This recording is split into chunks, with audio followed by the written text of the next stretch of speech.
Hey friends, have you ever found yourself in a situation when you're in the middle of a conflict? You have two employees that aren't getting along with each other and something catastrophic happens, so now it's your turn to investigate. And you're listening to the one person individually and you're listening to the other person and you don't really want to pick sides. You want to stay neutral. Well, that's a relatively difficult thing to do if you don't know the right kinds of phrases to use. Today, I want to share with you 10 different phrases that every leader should know. These are phrases that will help you remain neutral.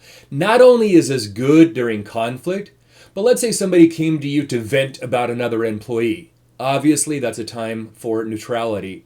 Or maybe you've asked some people for their input and they're giving you some suggestions and ideas, and you don't think these are necessarily the best ideas, or they don't quite jive with the way the company's going, and you don't want to turn them down. You want to show to them that you're listening, but still stay neutral and non-committal. Well, these 10 phrases will help you do just that. Before I share with you the 10 phrases, let's cover what you shouldn't say.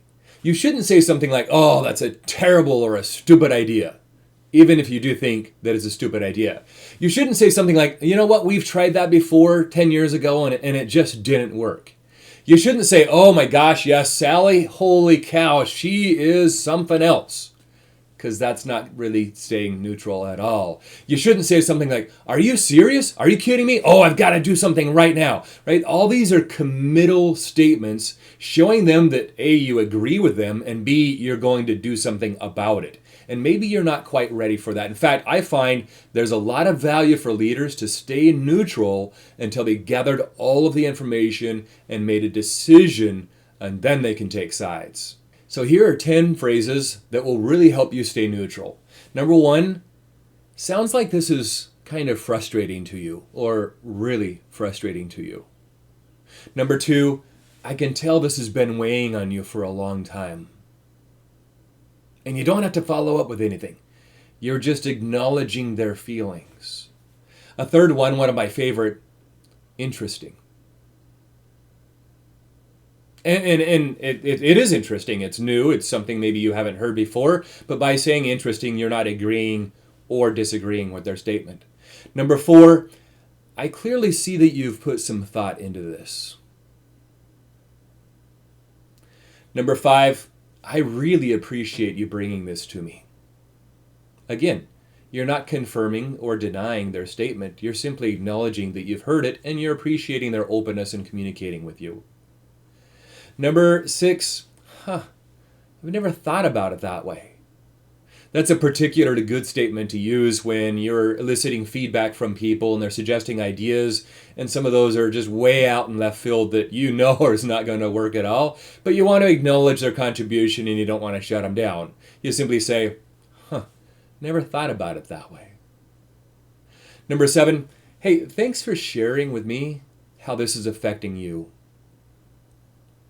Number eight, these are just a whole bunch of micro phrases that you can use to acknowledge that you're listening.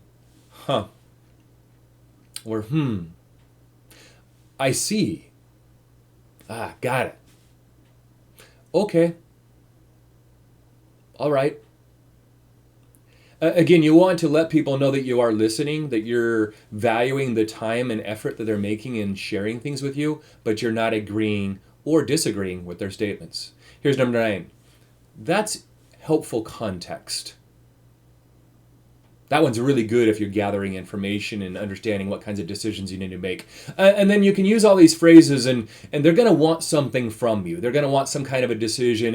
And this is not the time to be able to do that. If somebody's venting to you, if you're trying to resolve conflict, you have to talk to both sides. You got to investigate a little bit. If somebody's sharing ideas with you, maybe you need to consider the constraints and other things that go along with that. So you might use this final phrase number 10, let me sit with this for a little while before I give you a response. Let me just think about it. Can I take a little bit of time to think about the information you shared with me before I respond or before I make a decision? And friends, if you learn how to use these 10 different phrases well, your leadership is going to go up. Because not only are you letting people know that you've heard them, you're encouraging this thing called psychological safety, which means you're making it safe for people to bring up ideas that might be a little contrary, that might be a little emotional. And we need those kinds of ideas. We just don't need you taking sides until you've heard all the information. So take these 10 phrases, put them into your practice, and you, my friend, will become a more influential leader. Thank you for joining.